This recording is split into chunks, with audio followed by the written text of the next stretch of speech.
大家好，欢迎来到时光部，我是艾玛。今天我们来做酱牛肉。所需食材：金钱腱1条，葱1把打结，姜5片，卤料包和调料如图所示。在此呢，也和大家分享一下飞水的注意事项。先将牛肉用清水洗净，一定要冷水下锅，全程都用微弱的小火长时间加热。慢慢的，你就会看到肉里的血水和杂质会浮到水面，会闻到一股腥味。慢慢等肉变白后，就是表面已经熟了。我们把肉捞出，再用清水洗净。注意不要把肉直接丢到沸水中，因为这样会使肉类表面的蛋白质迅速收缩，反而使内部的脏污无法排出，导致肉类有异味。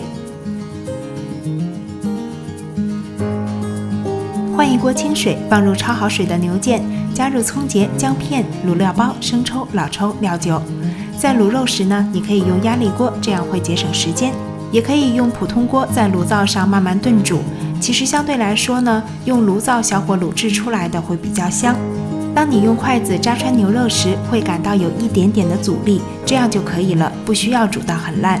不然你在切的时候呢，会很容易碎，不成形，而且缺少一点嚼劲，不香。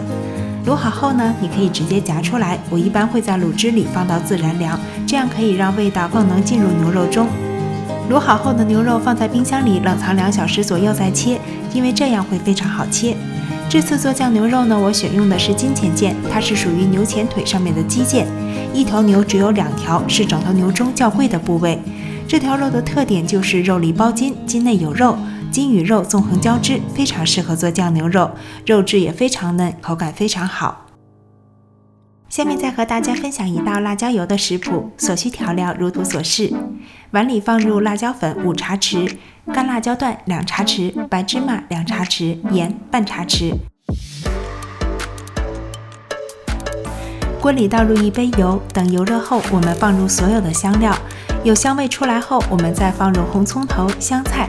等蔬菜炸出香味变干后，我们把滤网放在碗上，让油稍稍冷却一下。我们先倒1半的油进去，搅拌一下，再倒入另1半的油，搅拌均匀。现在我们再做一个凉拌调料，碗里放入葱花、蒜泥、香菜，加蚝油、酱油、醋、糖、味淋，摇住汁，再加入2勺刚刚制作的辣椒油，拌匀即可。